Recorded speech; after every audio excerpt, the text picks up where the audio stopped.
Olá, nossa equipe vai falar sobre a nova sistemática recursal. Não aceitar uma decisão é algo bastante natural, sendo por esta razão que os sistemas processuais normalmente apresentam formas de impugnação às decisões judiciais. O direito ao recurso não pode ser visto como uma resposta natural ou mesmo como uma decorrência necessária desta inconformidade. Nos recursos, ao contrário do que sucede com as outras vias impugnativas, essa finalidade é obtida dentro do mesmo processo em que se insere a decisão judicial atacada, submetendo em regra a reapreciação por outro órgão.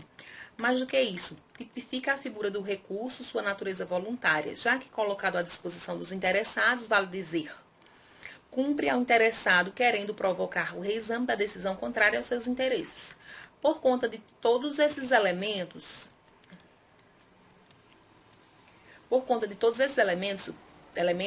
pode-se definir o recurso como meio de impugnação de decisões judiciais voluntário interno ao processo em que se forma um ato judicial atacado, apto a obter a sua reforma, anulação ou seu aprimoramento. O direito ao recurso é uma posição jurídica que contém tanto direito a prestações como direito à tutela jurisdicional com os direitos potestativos, como o direito de desistir do próprio recurso. Note-se ainda ser irrelevante que a reapreciação da questão se dê por órgão distinto daquele que proferiu a decisão atacada. Não há, pois, a necessidade de deslocamento da competência para apreciação do recurso para órgão judiciário distinto daquele que proferiu a decisão impugnada. Basta para a caracterização do recurso que exista a possibilidade da revisão do ato judicial internamente ao processo e por iniciativa voluntária do interessado. Sucedâneos recursais são as demais formas de impugnação da decisão judicial que não se encaixam na definição do recurso. Assim, não são considerados recursos, mas sucedâneos recursais. A remessa necessária, a correição parcial nas ações autônomas de impugnação de decisões judiciais, mandado de segurança, reclamação, ação rescisória e os incidentes processuais, como, por exemplo, incidente de uniformização de jurisprudência e incidente de inconstitucionalidade. Os recursos podem ser classificados basicamente a partir de 3 critérios distintos: finalidade, abrangência e autonomia. A classificação mais importante é aquela que diz respeito à finalidade do recurso, visto na perspectiva do nosso sistema recursal. É nesse critério que aparece a distinção entre recursos ordinários e extraordinários. Os recursos ordinários visam a justiça da decisão e estão direcionados à interpretação e aplicação do direito no caso concreto, ao passo que os recursos extraordinários visam a unidade do direito e estão vocacionados à interpretação do direito a partir do caso concreto. Essas diferentes funções determinam abrangências distintas do ponto de vista da materialidade, da matéria, que pode ser tratada nos recursos ordinários e nos recursos extraordinários. Enquanto nos primeiros a causa pode ser conhecida em todos os seus aspectos, no segundo é vedada a reapreciação da prova. São recursos ordinários a apelação, o agravo de instrumento, entre outros. Como a decisão pode ser impugnada no ato ou em parte, de acordo com o artigo 1002, os recursos podem ser totais ou parciais. Os totais abrangem toda a decisão recorrida e os parciais limitam-se a atacar apenas capítulos ou parcelas da decisão. Do ponto de vista da autonomia, por fim, o recurso pode ser autônomo ou adesivo. No mais, as regras próprias do recurso principal quanto à sua admissibilidade, processamento no juízo ACO e julgamento no juízo ad quem aplicam-se integralmente ao recurso adesivo, já que sua natureza recursal não se afasta da natureza daquele. Em relação às normas fundamentais, existem determinados princípios que são específicos dos recursos. São eles: duplo grau de jurisdição, taxatividade, unirrecorribilidade, fungibilidade, proibição da reformatio impégios e colegiabilidade. O duplo grau de jurisdição esse direito decorre da previsão inespecífica de competência recursal para as cortes de justiça pela Constituição, ou seja, tem direito de você pode recorrer. Sai em primeiro grau e você pode recorrer na segunda instância ou ao STF ou ao STJ. A taxatividade ela é dada somente à lei federal, que pode criar recursos, sendo vedada a qualquer outra esfera legislativa e administrativa, conceber figuras recursais. São recursos apenas as figuras previstas taxativamente pelo legislador federal. Unirrecorribilidade, também chamada de unicidade, indica que, para cada espécie de ato judicial a ser recorrido, deve ser cabível um único recurso. Fungibilidade. A regra da fungibilidade presta-se exatamente para não prejudicar a parte que, diante da dúvida, interpõe recurso que pode não ser considerado cabível. Neste caso, autoriza-se que o recurso incorretamente interposto seja tomado como adequado, desde que preenchidas determinadas circunstâncias. A proibição da formato impégios é a interposição do recurso, não piorar a condição da parte, trazendo o que? Essa situação mais prejudicial do que a existente antes do oferecimento do recurso. Ou seja, com o recurso, não pode haver uma decisão que piore a situação de quem recorreu. Só pode melhorar ou manter daquele mesmo jeito, não pode piorar. Colegiabilidade. Os recursos, como regra, são julgados por órgãos colegiados, o que proporciona tendencialmente um maior debate na formação da decisão. O diálogo no processo, sejam com as partes, sejam com os próprios julgadores, necessariamente amplia o quadro de análise, constrange a comparação, atenua o perigo de opiniões preconceituosas e favorece a formação de um juízo mais aberto e ponderado. Daí a razão pelo qual os recursos são regidos pela regra da colegiabilidade. Ressalvadas algumas exceções, os recursos são decididos por um colegiado. Bom, pessoal, agora a gente vai tratar do juiz de admissibilidade e juiz de mérito. No juiz de admissibilidade, verifica-se a existência dos aspectos formais do recurso, que é reconhecer ou não o recurso, receber ou não o recurso. Em regra, as questões podem ser conhecidas e decididas de ofício pelo órgão judiciário. No juiz de mérito, verifica-se a existência ou não de fundamentos a que se postula, que é o que? Dar-se ou negar-se o provimento. Aí temos os vícios, que podem ser alegados, que é os formais, que é o erro improcedendo, a sentença extrapetita ou órgão sem fundamentos. E o de conteúdo, que é erro injudicando, podendo ser fático ou jurídicos.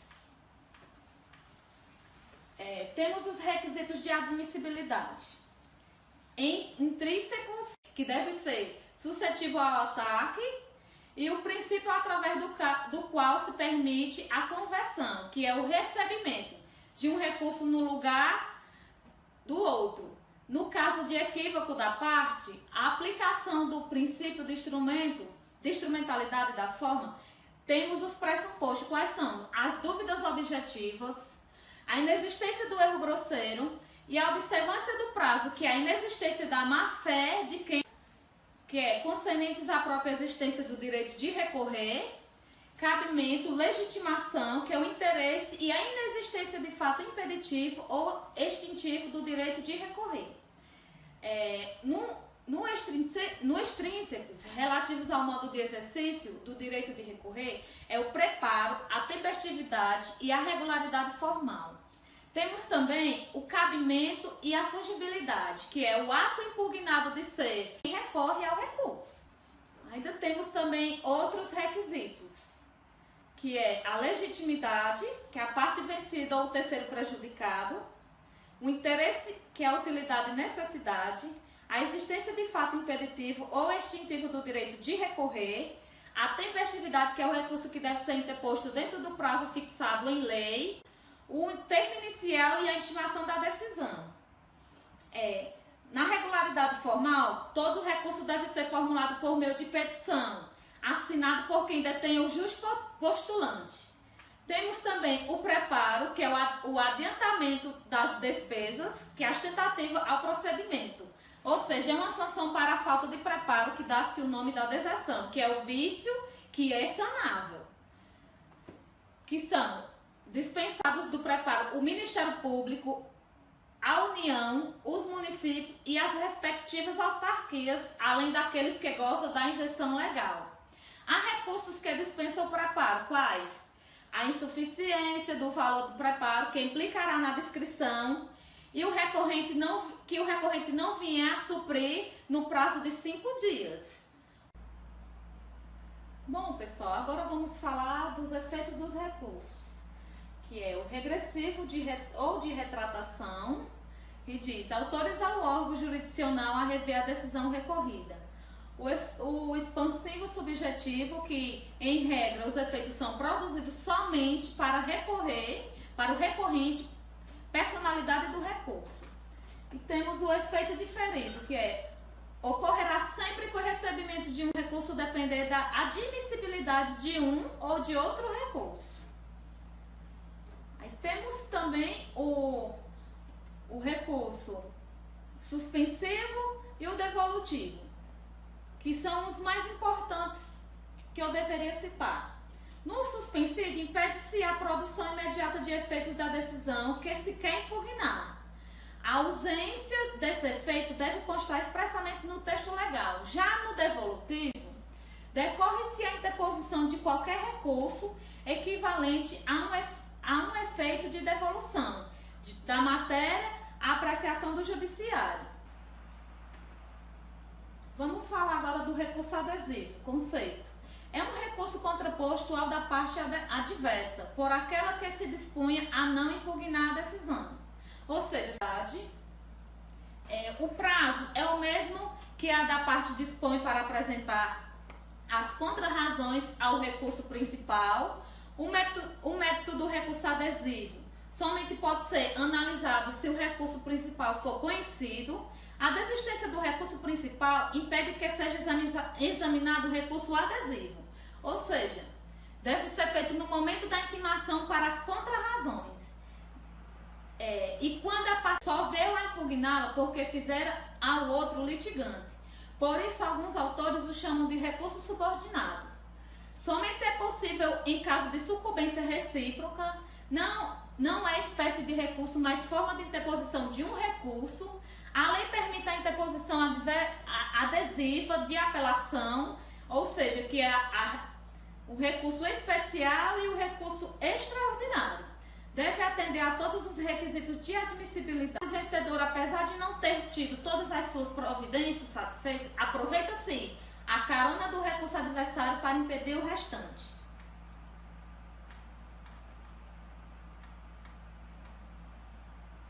Agora vamos falar de apelação, conceito. É um recurso ordinário em sentido amplo. Da sentença é cabível a apelação e as questões resolvidas na fase de conhecimento. E se a decisão a seu respeito não comportar agravo de instrumento, não são cobertas por preclusão e devem ser sucintas em preliminar de apelação, eventualmente interposta contra a decisão final, ou seja, ou nas contrarrazões. O efeito suspensivo suspende imediatamente os efeitos da sentença até que seja julgada. Já no devolutivo, impede o trânsito em julgado através da remessa da causa ao tribunal. Agora, vou falar dos requisitos, que é os nomes e as qualificações das partes, os fundamentos de fato de direito e o pedido de nova decisão. As custas, o pagamento deve ser composto no momento do protocolo da apelação, havendo possibilidade de contemplação posterior, do recebimento do recurso, a revisão de admissibilidade de juiz ACO. Se negado, cabe agravo, que vai direto para o tribunal, para que a mesma instância não a recuse novamente. A outra hipótese, que é excepcional, de rejeição do recurso pelo próprio juiz ACO, quando este com certeza será julgado improcedente. No terceiro, há hipóteses excepcionais de retratação, que permite o juiz ACO, ao receber a apelação, se retratar ou alterar a sentença, nas ocasiões previstas na lei. Nós temos um prazo apenas de 15 dias para contar da publicação da decisão que se pretenda recorrer, ou seja, o prazo é o mesmo para as contrarrazões. Bom, o agravo de instrumento ele é um recurso cabível contra decisões interlocutórias e as suas hipóteses de cabimento estão previstas no artigo 1015, que são elas: telas provisórias, mérito do processo, rejeição da alegação de convenção de arbitragem, incidente de desconsideração da personalidade jurídica, rejeição do pedido de gratuidade da justiça ou acolhimento do pedido de sua revogação, exibição ou posse de documento ou coisa, a exclusão de litisconsorte, rejeição do pedido de limitação de litisconsórcio, admissão ou inadmissão de intervenção de terceiros, concessão, modificação ou revogação do efeito suspensivo aos embargos à execução, redistribuição do ônus da prova nos termos do artigo 373, parágrafo 1º, e outros casos expressamente referidos em lei. No seu parágrafo único, vai dizer que também caberá agravo de instrumento contra decisões interlocutórias proferidas na fase de liquidação de sentença ou de descumprimento de sentença no processo de execução e no processo de inventário. Bom, o agravo, o prazo para sua interposição será de 15 dias e deverá estar acompanhado das peças exigidas em lei, que são elas a cópia da decisão agravada, a certidão de intimação, as procurações, além da contestação e da petição que ensejou a decisão agravada. Já o agravo interno, ele é um recurso cabível contra a decisão monocrática do relator e será analisado pelo órgão colegiado. Ele está previsto no artigo 1021 e o seu parágrafo 2º diz que o agravo ele será dirigido ao relator, que intimará o agravado para manifestar sobre o recurso no prazo de 15 dias, ao final do qual, não havendo retratação, o relator levará a julgamento pelo órgão colegiado com inclusão em pauta. O parágrafo 4º diz que, quando o agravo interno for declarado manifestamente inadmissível ou improcedente em votação unânime, o órgão colegiado, em decisão fundamentada, condenará o agravante a pagar ao agravado uma multa fixa entre 1% e 5% do valor atualizado da causa. O embargo de declaração será cabível quando a decisão ela se encontrar omissa, obscura, contraditória ou quando contém um erro material. Deve ser interposto no prazo de 5 dias, é o único que o prazo é 5 dias, o restante o prazo para interpor é 15 dias. E ele vai interromper o prazo para interpor outros recursos contra a mesma decisão. O seu objetivo principal não é mudar a decisão tomada pelo juiz, é apenas esclarecer algum aspecto da decisão que não ficou muito claro.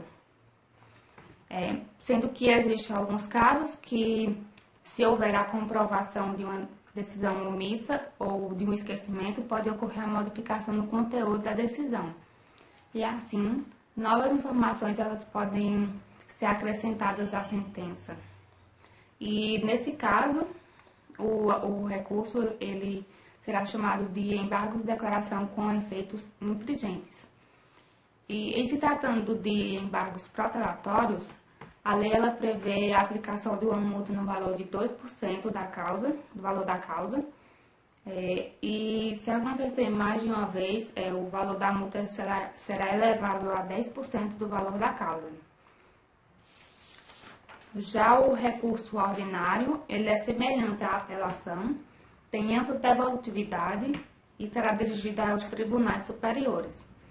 Está previsto na Constituição Federal, no seu artigo 102, que diz: compete ao Superior Tribunal Federal, principalmente a guarda da Constituição, cabendo-lhe julgar em recurso ordinário o habeas corpus, o mandato de segurança, o habeas data e o mandato de injunção decididos em única instância pelos tribunais superiores e denegatória a decisão. E o crime político. E o artigo 105 também da Constituição Federal, que diz que compete ao Superior Tribunal de Justiça julgar em recurso ordinário o habeas corpus, decididos em única ou última instância pelos tribunais regionais federais ou pelos tribunais do Estado, do Distrito Federal e Territórios, quando a decisão for denegatória. Os mandatos de segurança decididos em única instância pelos tribunais regionais federais ou pelos tribunais do Estado, do Distrito Federal e Territórios, quando denegatória a decisão. E, por último, as causas em que forem partes os Estados estrangeiros ou organismos internacionais, de um lado ou de outro, município, pessoa residente domiciliada no país. Bom, pessoal, agora a gente vai continuar, tratando agora sobre recurso extraordinário e recurso especial. E aí, antes da gente aprofundar no detalhamento de cada um dos dois, é importante que a gente lembre um pouquinho do conceito de recurso, que é uma espécie de remédio processual que a lei coloca à disposição das partes para contestação das decisões judiciais, mas também ele se utiliza para prevenir que a decisão impugnada ela se torne preclusa ou transite em julgado. Então, dos diversos recursos que existem, nós vamos tratar aqui desses dois, vamos ser até ao recurso especial e ao recurso extraordinário. E o recurso especial, ele está previsto no artigo 105, inciso 3 da Constituição e também no artigo 541 do CPC. Ele tem por finalidade manter a hegemonia das leis infraconstitucionais e proteger o direito objetivo. Com relação ao cabimento, se cabe o recurso especial quando a decisão recorrida ela contrariar um tratado ou lei federal, ou lhes negar uma vigência, julgar válido o ato do governo local contestado em face da lei federal, der à lei federal interpretação diferente da que ele tenha atribuído outro tribunal, com relação à competência, para julgar o recurso especial é do STJ, por suas turmas, conforme previsão do seu regimento interno. O efeito ele é apenas devolutivo, portanto, o acórdão poderá ser executado provisoriamente. Agora vamos falar sobre o recurso extraordinário, que é um recurso que tem por finalidade a proteção do direito objetivo, ou seja, a norma jurídica de natureza constitucional.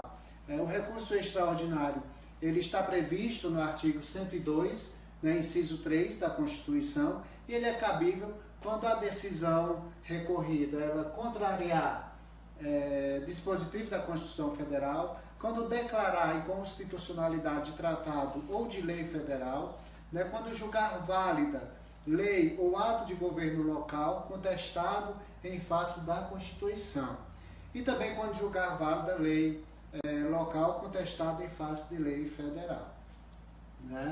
A competência, a competência para julgar o recurso extraordinário é do STF, por meio de suas turmas, ela é exclusiva da instância máxima do Judiciário e foi exatamente esse o instrumento que a Constituição previu para viabilizar a sua preservação. O prazo para a interposição é de 15 dias, contados da intimação da decisão recorrida. E aí, se o recurso ele prejudicar o recurso especial, o relator ele irá parar o julgamento desse, e remeterá os autos ao STF para o julgamento daquele recurso.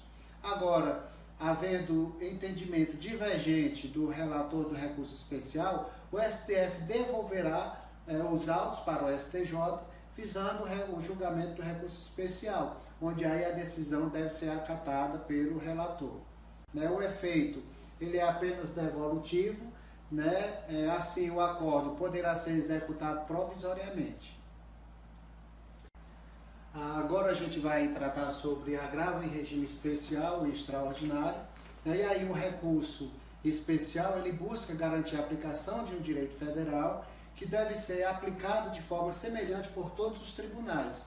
Com a chegada do novo CPC, o recurso de agravo em recurso especial e o agravo em extraordinário, eles sofreram aí profundas transformações, profundas alterações, como a admissibilidade do recurso que é feita no tribunal de origem. Assim, o novo agravo ele serve para destrancar, para fazer subir o recurso que não foi admitido. E aí qual o prazo para a interposição desse agravo? O prazo é de 15 dias, nos próprios autos e sem a necessidade aí, né, de cópias, preparo ou porte de remessa e retorno, né? O que eu quero dizer aí é que caberá o referido agravo quando o tribunal de origem, por seu presidente ou por seu vice-presidente, ele não admitiu o recurso extraordinário ou o recurso especial. E aí é importante, pessoal, que a gente lembre que no teor do agravo, ele não deve ser dito as razões para o agravo de maneira repetida, mas tão somente impugnar a decisão que não admitiu o referido recurso.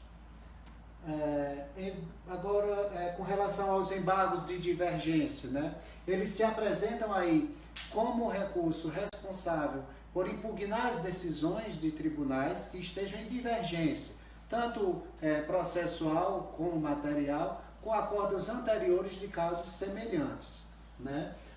O cabimento dele, né, controvérsia intramuros, ou seja, o objetivo desse recurso ele é sanar uma controvérsia nascida no Tribunal Superior, ou seja, uma divergência existente dentro do tribunal.